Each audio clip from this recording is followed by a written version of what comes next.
Forgive the world.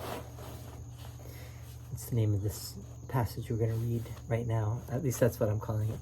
This is Golden Moments in A Course in Miracles, and I'm just going to be now talking about passages in the Course where Jesus specifically says, this is what the Course is about, right? This encapsulates the whole Course. So let's read this passage. It's a short one. It's from the Manual for Teachers. And it's from the section, What is the Peace of God? Jesus says, forgive the world, and you will understand that everything that God created cannot have an end, and nothing he did not create is real. In this one sentence is our Course explained. In this one sentence is our practicing given its one direction. And in this one sentence is the Holy Spirit's whole curriculum, specified exactly as it is. All right, so forgive the world. So this is very similar to what does Jesus start with in the introduction. He says, nothing real can be threatened. Nothing unreal exists. Herein lies the peace of God. Here he says, forgive the world. What does that even mean? What does that look like? And you will understand that everything that God created cannot have an end, and nothing he did not create is real. Nothing real can be threatened. Nothing unreal exists. Whatever can be threatened is unreal, does not exist, was not created by God. Right? So anything within ourself, let's put it that way, anything within ourself that feels a threat, and that feeling of a threat leads to some, let's say, dis-ease, or some pain, suffering, or even unease, dis-ease, a feeling of a grievance, a feeling of upset. That is not what God created, right? In that moment, we're not thinking with God, we're thinking with the ego, we're not thinking according to the Holy Spirit's thought system, we're thinking according to the ego's thought system, which is based in separation and based in fear. And that was not created by God. God did not create the ego. God did not create separation. Separation is totally unreal. So, and that's why we can forgive the world, because the world is the idea of death, separation. That's what the world symbolizes. Although we may have a problem with that and say, well, the world, is also a beautiful place, and the world is great. What for all its problems, the world is, well, if you say the world is a fine thing, or the world is not a mistake, not an illusion, you're actually thinking more in terms with the Holy Spirit, along the lines of the Holy Spirit. You're thinking in a positive way, because a lot of people would look at the world and say, no, the world is horrible. The world sucks. The world is unfair. The world is a jungle and a dog-eat-dog place where we're born only to die. Basically, eke out a meager existence, make some money, make a few friends, and then everyone leaves. Right? We lose everything. How could we be happy with that?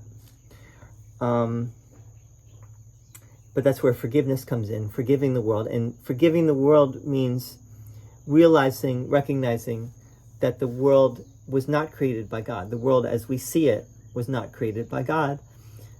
The real world was created, right, by God, in a sense. The real world, what did Jesus say the real world is? The real world is the world that is cleaned of, purified of the ego derangement, let's say, or the ego thought system. Once we have cleared away the ego thought system, we see a world that is free and clear and loving. If we do not see that world, we still have work to do, right? If we are not seeing a world that is more and more according to that vision, then we still need to do some looking within ourselves and letting go of things that are in the way. And the the Son of God, which is you, which is me, which is all of us, is in prison until the Son of God is free, until we free the Son of God. And remember that only you can free yourself, right? You have to make that choice. You have to free the prisoner that is you. And that is the sentence. You have made the sentence against yourself. And here Jesus is bringing the one sentence that could set you free, and that sentence is, forgive the world. And you will understand that everything that God created cannot have an end, and nothing he did not create is real. In this one sentence is our course explained. In this one sentence is our practicing given its one direction. And in this one sentence is the Holy Spirit's whole curriculum specified exactly as it is. So this course is coming from the Holy Spirit. This course is a manifestation of the Holy Spirit, just as Jesus is also a manifestation of the Holy Spirit. This course is coming from love, right? And in a sense, when we also become one with the Holy Spirit, when we also embody the Holy Spirit and the Holy Spirit's thought system and the Holy Spirit's curriculum, then we realize that this course is also coming from us. This course is coming from love, right? From eternal love. And it's very simple, right? Jesus wants to keep this very simple. He's trying to make it very simple. Of course, it's simple in words, but not necessarily when it comes down to when push comes to shove. Love flies out the window, as I've been saying, right? We usually forget about love, right? When the ego feels attacked, when the ego feels threatened. But that's the work, right? That's the work of this course, is to look at when we do feel threatened, when we do feel attacked. That is not the real you that feels threatened or attacked. That is you thinking that you are an ego, thinking that you are a person, thinking that you are a personality, thinking that you are a body, thinking that you were born in this body, you have a history, you have a story, and death is real, pain and suffering is real, the world is real, and nothing else, right? Anyway, forgive the world. Forgiving the world means also forgiving your brother. Forgiving your brother means forgiving yourself. And you forgive your brother for anything and everything. And in doing that, you forgive yourself, and you realize that love is never having to say you're sorry, because love does not even see a problem. Love does not even ask for forgiveness or know of forgiveness or know of sorry. How often do we we want, we don't want someone, we don't let people off the hook. We say to them, you got to tell me you're sorry, right?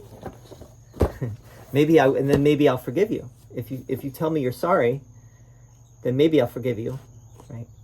Or sometimes it's, all I'm asking for is for you to acknowledge that you're sorry, that you did something wrong. But that's not loving, ultimately, right? That is you still holding something against your brother, and you're holding it against yourself, right? It means that you have not forgiven yourself. because love is never having to say you're sorry. This is a big one, right? This is not a it's not a small task that Jesus is asking of us, but he's saying it's not impossible, right? This is not impossible. This is doable, right? It's already been done, right? Jesus already did it. And he's saying that we can also do it. So I hope this was helpful a little bit. Another golden moment in Course in Miracles. I'm going to do some more of these where Jesus says this one sentence or this one idea encapsulates the whole course, or where Jesus says this is very important, remember this. All right, so we already did remember the holy encounter. When you meet anyone, remember it is a holy encounter, and then Jesus says never forget this. Anyway, hope this is helpful, and see you very soon on the brother side. All right, bye-bye.